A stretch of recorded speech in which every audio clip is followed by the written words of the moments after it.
Hey guys, this is my second run on Aerith's Intersecting build.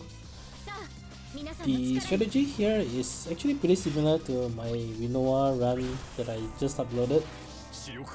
What I realized with Aerith at the start is that since she can actually pass a turn without increasing the turn count, she's actually extremely good for 0 turn runs, in case that's your kind of thing. So here, instead of Rinoa, I have Tifa with her 5/5 ultimate weapon.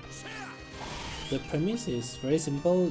Firstly, you want one of the two Dragoons, either Kain or Freya, because they can actually set up their call abilities and then skip their turn by jumping into the air, thereby retaining the turn count at 0. And then you want Aerith as the secondary member.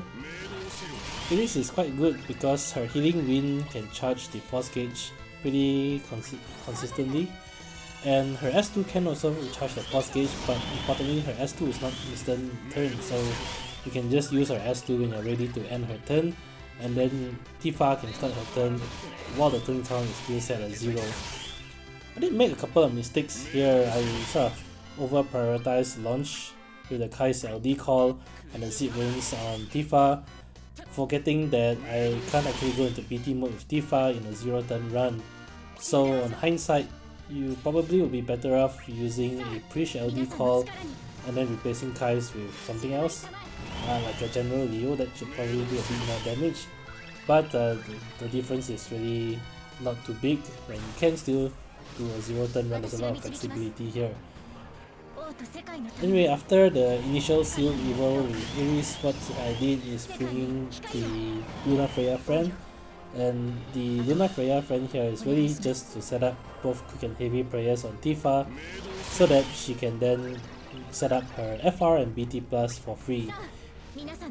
The summon of choice here is still Brothers, because I will actually be popping summon mode later in the fight just for the extra nuke when there's 1 turn of force time remaining, and currently Brothers is the only summon that will deal a considerable amount of damage at level 50.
So on Tifa's turn, all I did is go FR into BT plus, and she still has another free turn which I use on her LD so that I gain access to full throttle.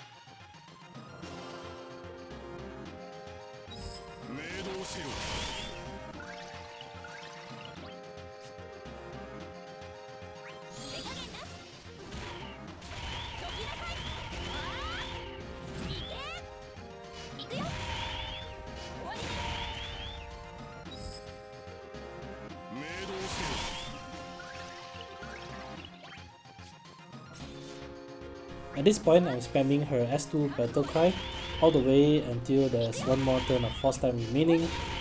When there's about 4 or 5 turns remaining on the force time, you also want to use the LD call. I set the Seed Rain's LD call here just so that I can get a few extra launches in, But really I think Prishe is also a very good choice here, and she may even out damage the Seed Rains LD call. So don't use Seed Rains, I think go for Prishe instead. But essentially what you want to do is when the force time is at 1 turn remaining, pop Brother Summon for huge damage and then just end the turn inside summon mode if assuming the bosses are still alive. While Tifa is melting phase here, I guess just quick mention about a little bit about this stage in particular. There's actually no HP triggers at all on this stage. There's only the standard stat boost that the bosses get at 100% and 79%. You do need to think about the enemy's force gauge here though, because when they reach 40% force gauge, they will go from grounded to airborne, and when they do so, they also battery themselves and gain a bunch of buffs, which is why Aerith is the recommended unit here since she can actually lock down the enemies from gaining any buffs. When the enemies are airborne, assuming they even get any turns, their attacks change because they gain access to 2 new attacks, which are both AoE, Brave and HP attacks.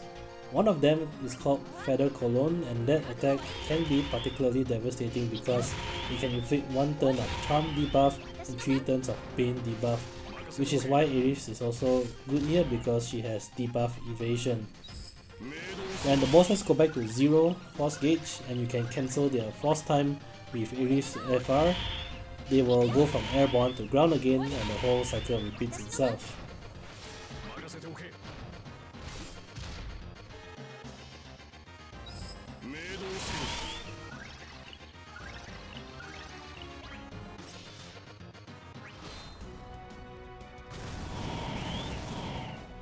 Yes, there is elemental lockout on this stage, which means that inside summon mode all your brave damage will be reduced to 1, but because of all the brave gains and brave refunds, it doesn't really matter too much here.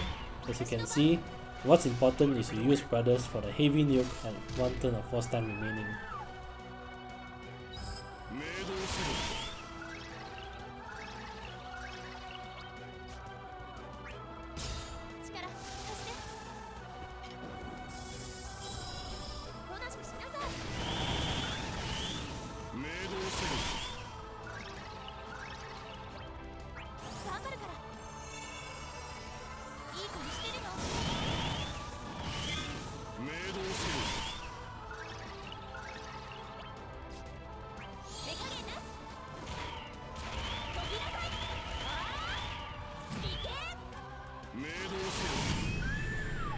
So that's it for this run.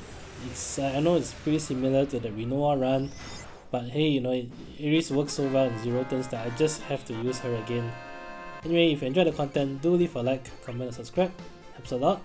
Till then, I'll see you guys in the next Shinryu fight. Bye!